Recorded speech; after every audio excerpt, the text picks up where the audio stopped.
പാടൂർ അലീമുൽ ഇസ്ലാം higher secondary school വാർഷികം വിപുലമായ പരിപാടികളോടെ ആഘോഷിച്ചു. സ്കൂളിലെ വിദ്യാർത്ഥികൾക്ക് പുറമെ പൂർവ്വ വിദ്യാർത്ഥികൾ, ഉപജില്ലയിലെ മറ്റു വിദ്യാലയങ്ങളിൽ നിന്ന് ജില്ലാതലത്തിൽ ഒന്നാം സ്ഥാനം ലഭിച്ച വിദ്യാർത്ഥികൾ എന്നിവർ കലാപരിപാടികൾ അവതരിപ്പിച്ചു. 30 വർഷത്തെ സേവനത്തിന് ശേഷം വിരമിക്കുന്ന ഓഫീസ് അസിസ്റ്റന്റ് പി തോബിയാസിന് ചടങ്ങിൽ യാത്രയയപ്പ് നൽകി. എനിക്കൊരിക്കലും മറക്കാൻ സാധിക്കില്ല. ആ രജിസ്റ്റർ ഇന്നും അതേപോലെ തുടർന്ന് കൊണ്ടുപോകുന്നുണ്ട്. അത് വളരെ ഭംഗിയായിട്ട് നടത്തുന്നുണ്ട്. ഇന്ന് ഈ വേദിയിലേക്ക് ഇത്രയും മനോഹരമായി എനിക്ക് നിൽക്കാൻ സാധിച്ചതിന് വഴിയൊരുക്കിയ എല്ലാ മാനേജ്മെൻറ്റ് അംഗങ്ങൾക്കും, അധ്യാപകർക്കും, രക്ഷിതാക്കൾക്കും, വിദ്യാർത്ഥികൾക്കും ഞാൻ നന്ദി പറഞ്ഞുകൊണ്ട് നിർത്തുന്നു.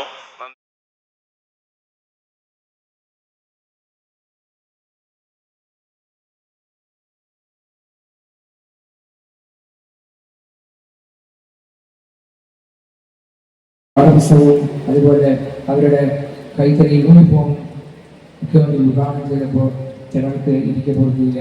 അവർ വായിൽ നിന്ന് ഈ കേരളത്തെ അവമാനിക്കുന്ന, കുട്ടികളെ അവമാനിക്കുന്ന, വിദ്യാഭ്യാസ മേഖല അവമാനിക്കുന്ന രൂപത്തിലുള്ള വർത്തമാനങ്ങളാണ് നമ്മൾ കേട്ടുകൊണ്ടിരിക്കുന്നത്.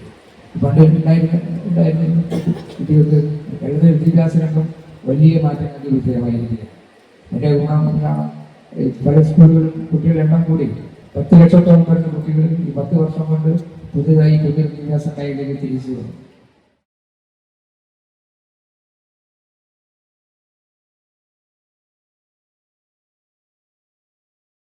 ഇപ്പോൾ പുതിയ ഈ ശാസ്ത്രത്തിന്റെ കണ്ടുപിടിക്കൽ പ്രകാരം നമ്മുടെ വാർദ്ധക്യം തുടങ്ങുന്നത് 80 വയസ്സിലാണ്. അതായത് മധ്യവയസ്സ് തന്നെ തുടങ്ങുന്നത് 60-ാമത്തെ വയസ്സിൽ നിന്നാണ് പറയുന്നത്. പുതിയത് 60-ാമത്തെ വയസ്സിലാണ് മധ്യവയസ്സ് തുടങ്ങുന്നത്.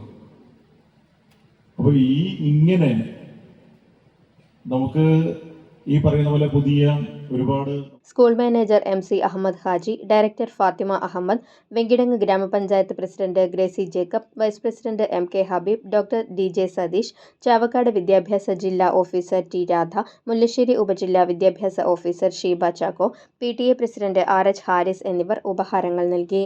Principal in charge OH Habi, general convener PM Moosin, ജില്ലാ പഞ്ചായത്ത് അംഗം Sreeshma Baburaj, MK Rasiya, Rinitha Kabeer, Ayisha Iqbal, headmistress VC Bose, Asma Shakeer, Padoor മഹല്ല് പ്രസിഡന്റ് NP അലിമോൻ എന്നിവർ സംസാരിച്ചു.